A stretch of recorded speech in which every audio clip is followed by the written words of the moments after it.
Hey folks, been a while since I made a video for you. I've been really busy reloading, shooting, working, and taking care of a whole list of projects that the Colonel had for me to do.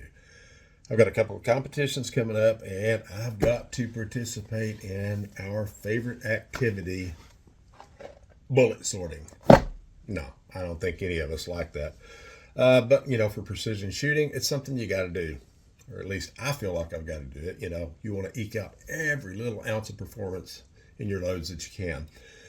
So I have one method of bullet sorting that I use. There are a lot of others out there, and everybody's going to argue that this method's better. You need to do them all, blah, blah, blah.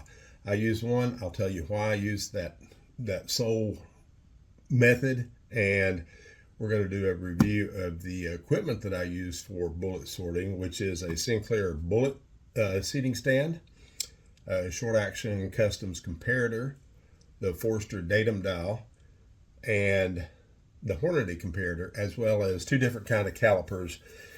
We're going to touch briefly on metrology as well, which is the science of measurement and how that works into the process of bullet sorting. So, real quick before we dive into the meat of today's video, let's talk about privacy. Have you ever Googled yourself? It'll probably scare you.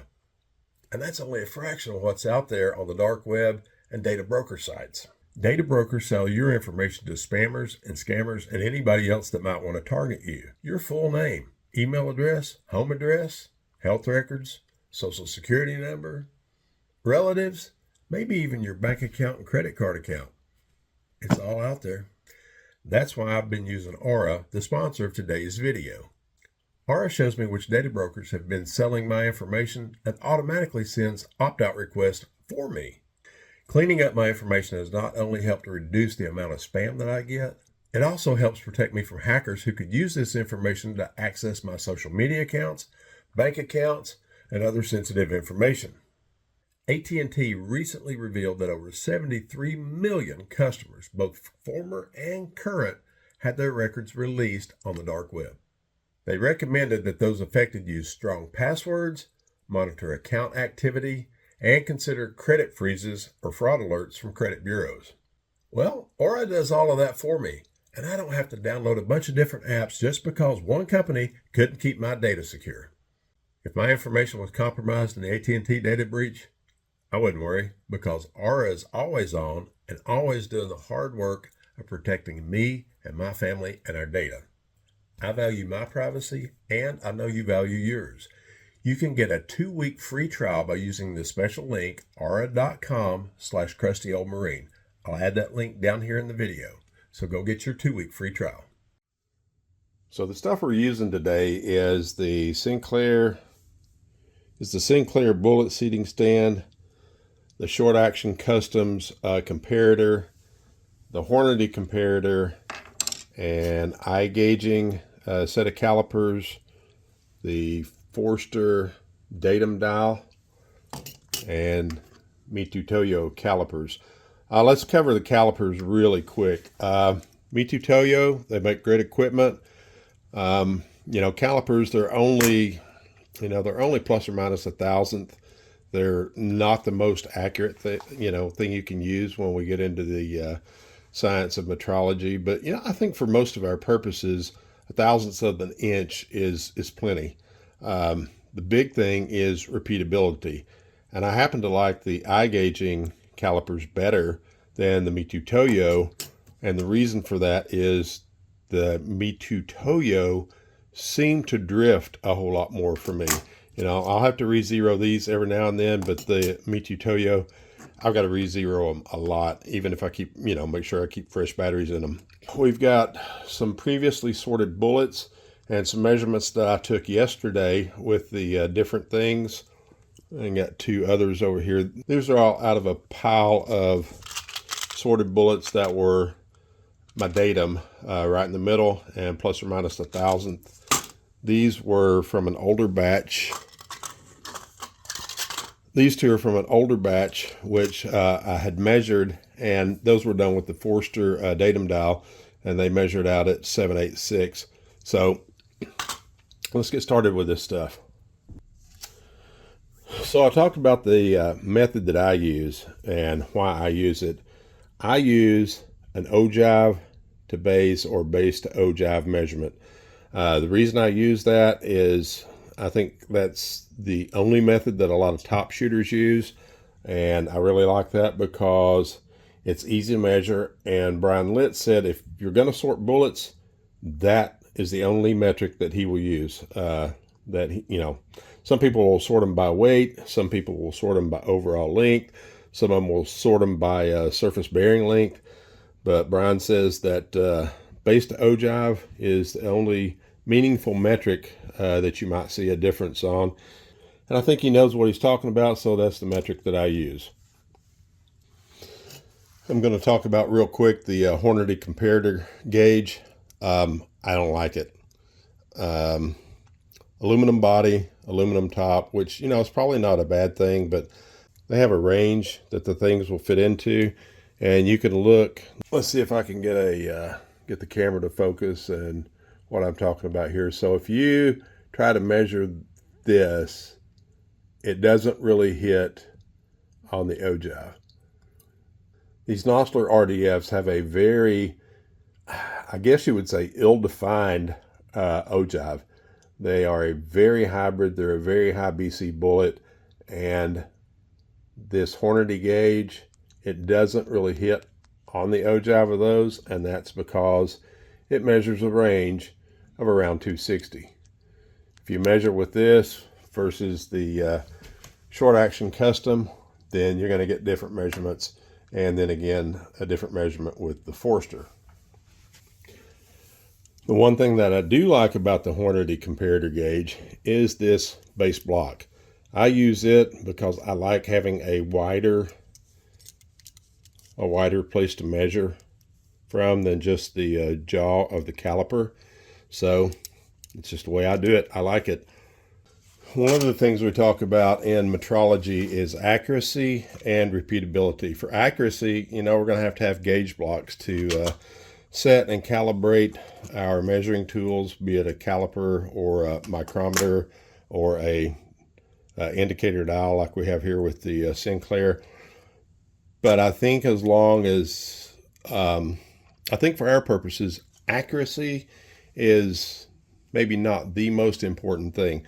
We take a measurement in the chamber to find out, what our bullet jump's going to be. We measure it with a set of calipers when we get the round out. And, as long as what we're comparing is measured with the same thing, I don't think that accuracy is the paramount thing that we're doing. We're not manufacturing parts. Repeatability is very important. These bullets were sorted, way back late winter. And I know they were done with the Forster Datum dial. And I'll talk about that one in just a minute. But you can see those were marked at 786. And that was the length from the ogive to the base or base to ogive. Repeatability, do we have it? This is many months later. I just pulled this one out of that box. And let's see if that is a repeatable measurement. So 778, 7785. That's pretty repeatable. So the Forster Datum dial using the 264 hole, it is a repeatable tool, an accurate tool. But here's one of the things I don't like about it. Let's grab another one of these.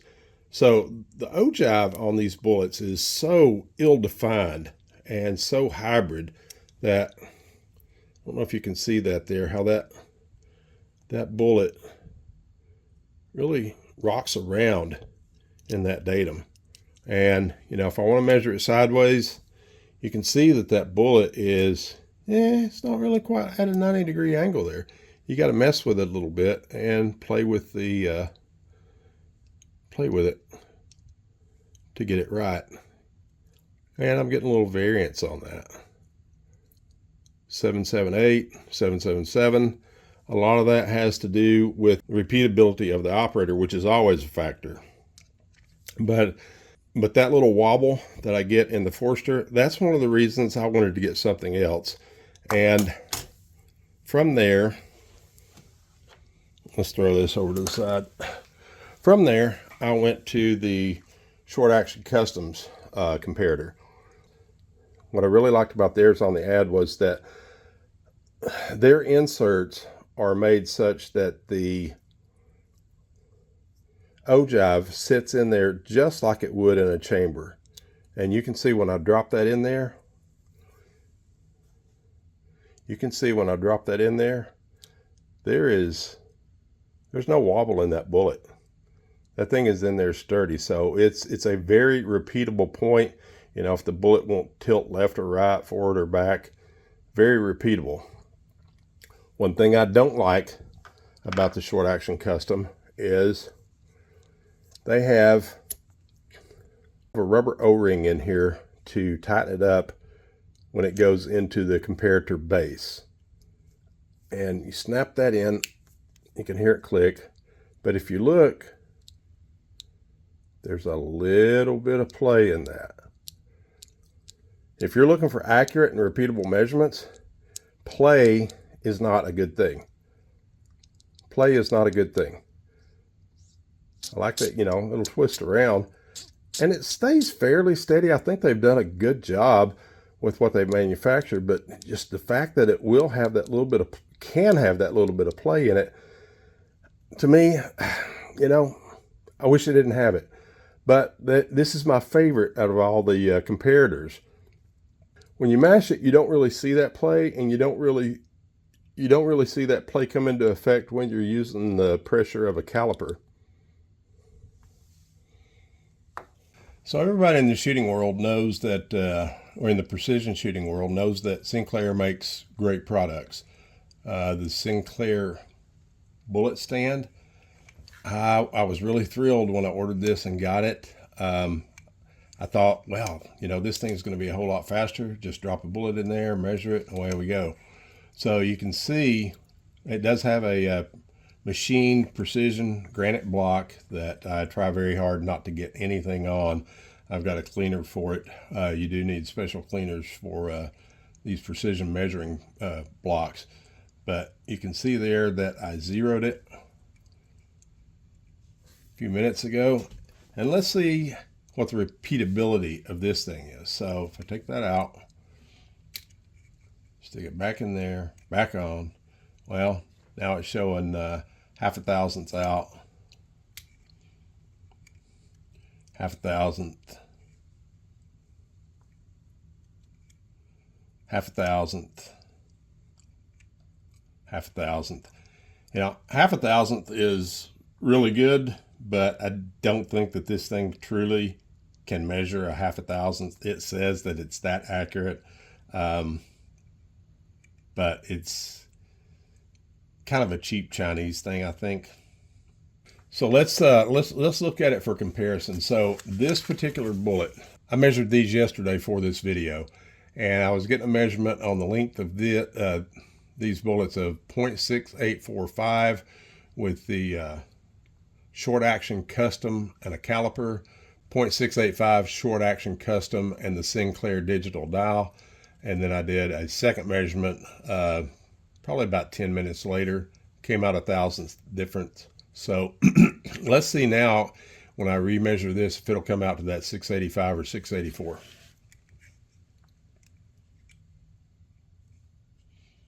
That bullet sits in there really nice. So 6845, that's pretty repeatable. Check it again. 684. What did I have yesterday? I had 684 and 685 on the two different times that I measured that particular bullet with this setup, the Short Action Custom and the Sinclair. Let's try this other one, which was one of the ones out of this 686 pile. And 686.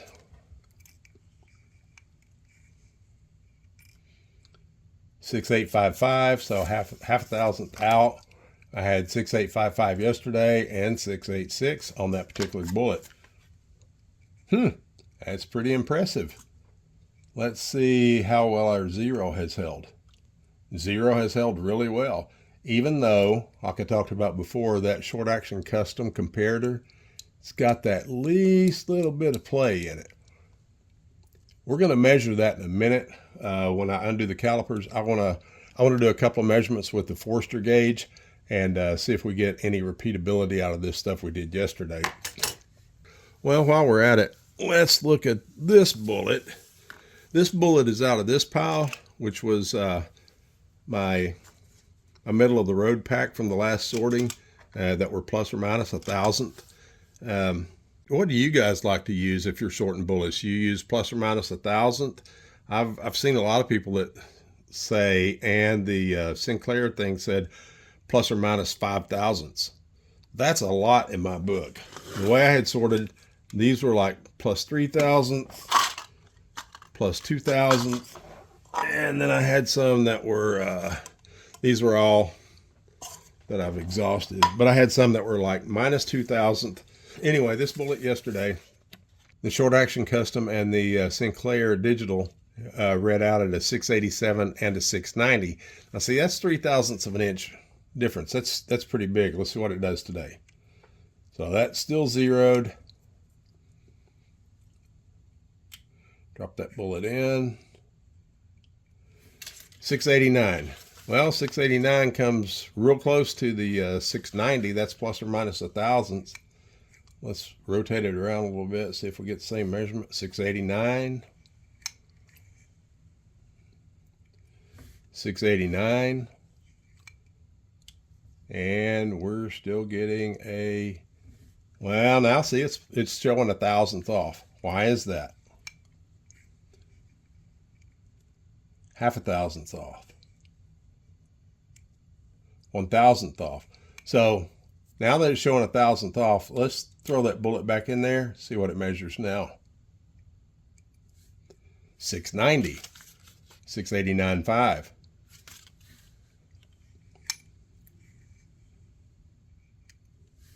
689.5, closest to the 690.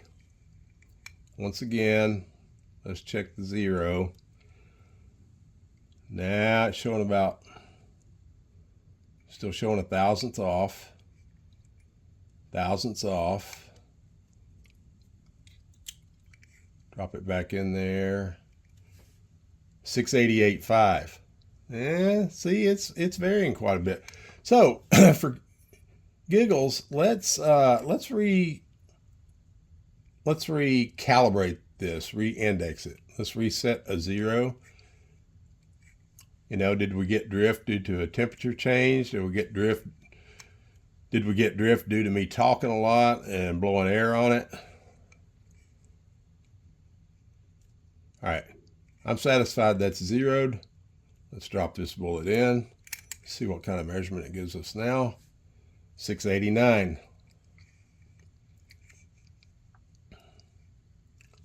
688. 687.5. See, that's starting to drift. 687.5.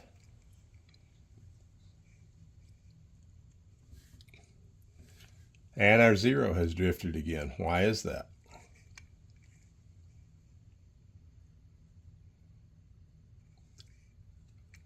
I'm going to zero this thing one more time on this particular bullet. And we're going to do another measurement.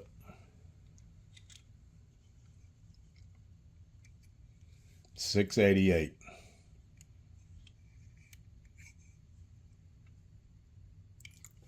$687. So you can see we've gotten everything from 687 to 690, the same that we got yesterday, about 10 minutes apart. So there's at least 3,000ths of an inch drift in this setup. I don't think it's Sinclair's equipment necessarily. I think that it is this digital dial indicator. I think that Sinclair has used a fairly cheap digital dial indicator. I love the flat point measurement that they've got on it. I'm thinking I'd like to buy, oh, see, now we're all at 686.5. Can we trust this? I don't know. If we're going plus or minus 1,000th, I don't think we can trust it, because we're seeing 3,000ths difference in this thing. 687.5.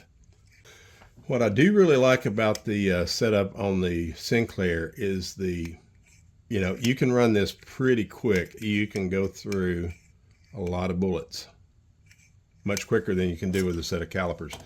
So while we got this set up, let's look at this bullet again.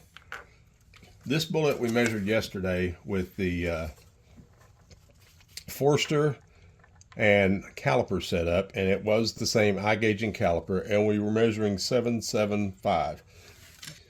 And we've still got the Forster on here. Got the Hornady plate, it's still showing a 0. Let's stick that in there. And you know, one way to, I think, to better get that thing situated is to go straight up and down. 779. 779. That's quite a bit different than the 775. If we're doing it this way and we're running it where we can barely turn it, 773, 774, 779. You know, the wobble in this Forster, I don't like it. I think it lends to a lot of unrepeatability or in-repeatability. We're getting 776, 775. Well, while we still got the Forster set up on the calipers, let's check one of these from yesterday. Okay, this particular bullet, that measured out with the Forster and the caliper at 778. What is it? All right, we're still zeroed. Yep, still zeroed. See where it checks out today.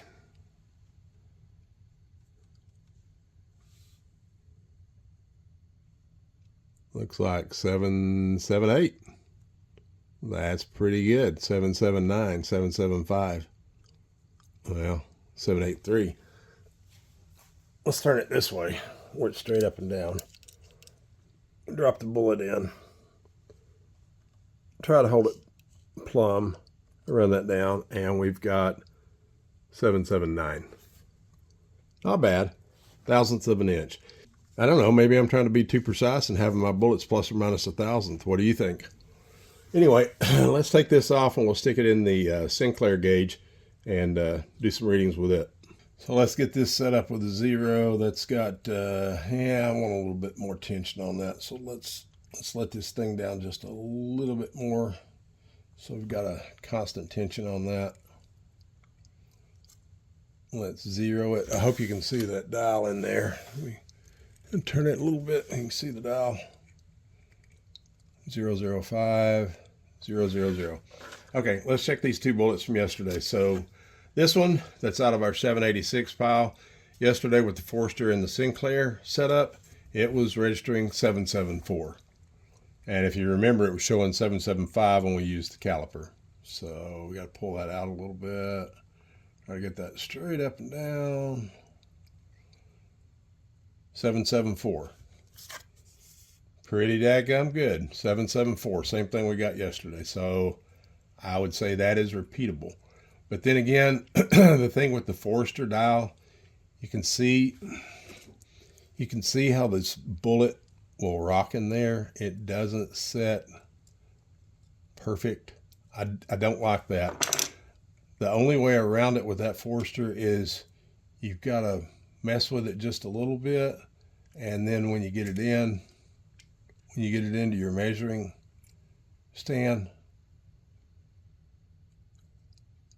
well, see, when we do that, yeah, I saw 774 there. 771. I don't think 7735. Not great, but not great, but I don't think the repeatability is so awesome there. Let's try one of these from the middle of the pile setup. Yesterday in the Forster Sinclair setup, this one was 777. Let's see what it's showing today. Well, let's check, see if we still got a 0 there. Yeah, not horrid. Plus or minus a thousandth. That irritates me to no end. But let's leave it since we've already zeroed it, and then we'll change it again. So again, we're looking for a 777 on this with this setup. Let's see if that. Wow, 777, which is perfect from what we had yesterday. If we wiggle it around a little bit, still got it. Like I said, not a bad setup Forster is pretty good, but I just hate that wobble. Now let's check it again with the short action custom. I'm going to have to re-zero. Yeah, make sure we got how much tension we got on that. And let's put a little bit more on it. Let's bring that back down just a smidge. Got plenty of tension on it. Got a 0, 0.005, or half a thousandth, a thousandth. Yep, I don't like a thousandth. Minus a thousandth. There we go. There's a 0. Be gentle with that thing. Drop our bullet in there. I love how it sits straight up and down that short action custom. And we're looking for,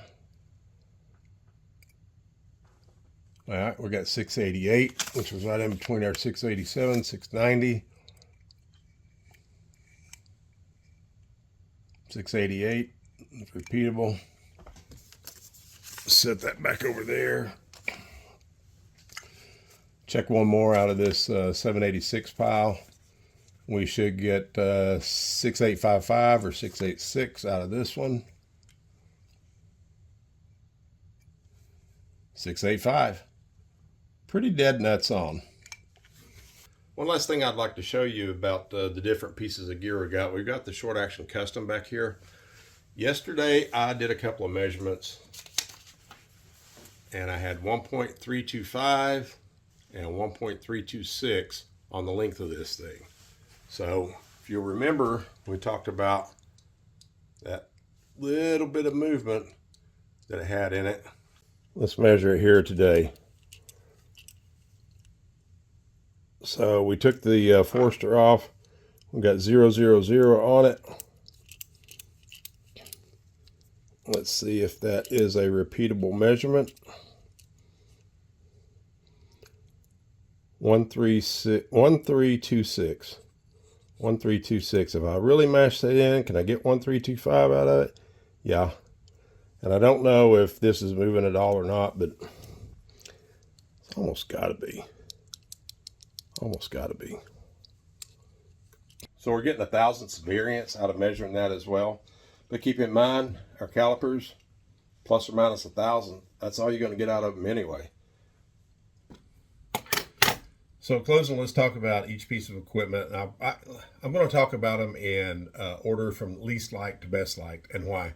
The Hornady comparator, and of course it's got the little block. I love that block. I wish I had a big square one to use with some of these other things. Comes with a lot of different inserts. I don't think that it fits most ogives very well. It's a decent product for the price. Probably the cheapest of the bunch. So, you know, if that floats your boat, go get that one. My next favorite one would be the Forster Datum dial. I like it because it's got several different dials that you can put on it. These are for bullets. They range in caliber from, I think, do they go down to a 17? Nope, goes down to, well, wait a minute. Yeah, it goes down to a 177 caliber right there at that little bitty hole, all the way up to the largest of a 338 in that big hole. Works pretty well. The high BC bullets with hybrid ogives and very undefined ogives, they wobble around in it quite a bit. I don't like that part.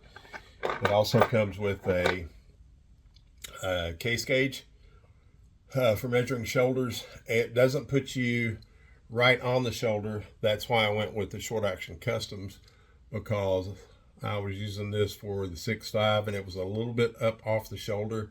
And, you know, as long as you're measuring at the same point, you know, yep, that got bumped back 2,000ths or whatever you're bumping your shoulder back. But I just like the idea of it being right on the shoulder a lot better. You can also get a blank datum dial. It's got the indices pre-drilled into it, and it's got starter holes. And if you want to put your own size holes in it, you can do that. Haven't done anything with that yet because the hole I wanted to put into it was too big. Last thing, or not the last thing, the next is the short action customs. I really love these. In spite of the little bit of play that has right there, these are awesome. They've got a long body and a short body. I use the short body for most everything. You get different inserts. That insert's for a 264 bullet with high BC, hybrid ogive. And then it's got for your case that fits very well. In fact, let me get one of these cases trimmed and ready to go. This is the 6.5 shoulder insert. If we can keep that in focus. Boom. Boom. Yeah, that's a good angle right there. Boom. Right on that junction. I really love that. And they make these they make the inserts for a wide variety of cartridges. I've got them for 5.56, 6.5 Creedmoor, and 7mm since I'm building a 7 PRCW. I'm trying to get everything up for that. The last thing is the Sinclair bullet seating stand. It speeds up the process a lot.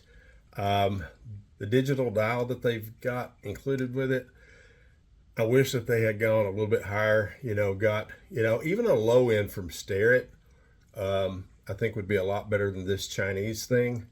It's not bad, but I'd love to have a little bit better accuracy, better stability, and better repeatability out of this. I think that's probably about the cheapest that they could have gone with that. I don't even know who makes it. iGaging has one that's similar to that. I'm going to look around and see about replacing it, but I don't know if the hole down here is standard, and I do love the flat plate right there to measure. But anyway, that is my favorite piece of equipment for sorting bullets out of all this stuff. So anyway, I hope you enjoyed the video. I hope you got a little bit of something out of it. And remember, kids, X's win matches. Keep the greasy side down. We'll catch you next time.